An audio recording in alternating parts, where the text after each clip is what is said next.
స్కంద షష్ఠి సందర్భంగా ఆలయ కమిటీ సభ్యుల ఆధ్వర్యంలో బరుడ్వార్ అనిల్ స్వామి రాబోయే సంవత్సరం వరకు ప్రతి నెల స్కంద షష్ఠి రోజున కళ్యాణం చేస్తానొక సంకల్పం తీసుకునడము చాలా గొప్ప విషయం.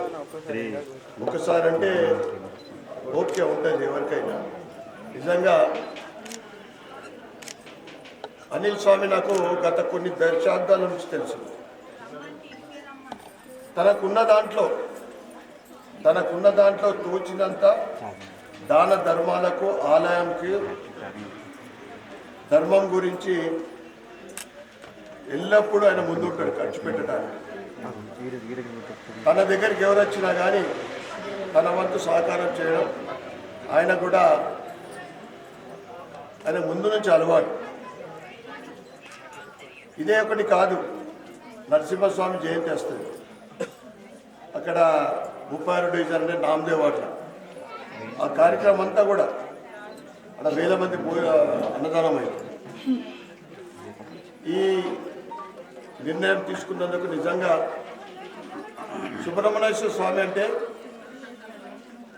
అష్టైశ్వర్యాలకు, ఆరోగ్యానికి మనం సుబ్రహ్మణ్య స్వామి మనం అభిషేకము ప్రార్థన చేసుకుంటాం. సంతానానికి, వివాహాలు కాని వాళ్ళకు కూడా కానీ, సంతానాలకు కానీ, దీనికైనా ఈ ఆలయంలో భక్తులని ఆకర్షించడానికి సంతోష్ శర్మ గారు ముఖ్యం.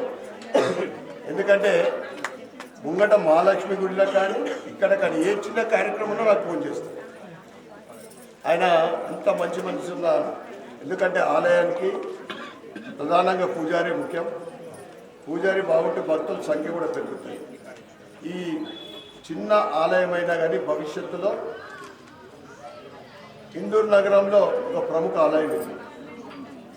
ఆ సుబ్రహ్మణ్యేశ్వర స్వామి ఆశీర్వాదము మనపైన, మన కుటుంబ సభ్యులపైన, ఇందూరు నగర ప్రజలపైన, అందరిపైన నిండుగా ఉండాలని కమిటీ సభ్యులు తలపెట్టిన భవిష్యత్తు కార్యక్రమాలు మీరందరూ కూడా గట్టి సంకల్పంతో ముందుకు సాగాలని, మీరు చేస్తున్న అభివృద్ధి కార్యక్రమంలో ఏదైనా కానీ నా వంతు సహకారం భవిష్యత్తులో ఉంటుందని మీ అందరికీ కూడా తెలియజేస్తూ మరొకసారి బరుడ్వార్ అనిల్ స్వామి మంచి మనసున్న స్వామి, దాన ధర్మాలకు, ఆధ్యాత్మికతకు, హిందూ ధర్మానికి ముందుండే వ్యక్తి.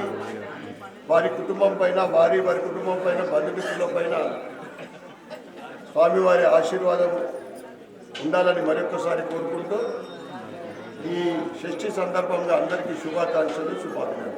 షాప్లోకి వెళ్ళిపోయిన మా మన్మరాలు వేసింది చెప్పండి, చెప్తాను. అమ్మవారు షాప్లోకి వెళ్ళిపోయిన అమ్మవారు పిలిపించుకున్నారు.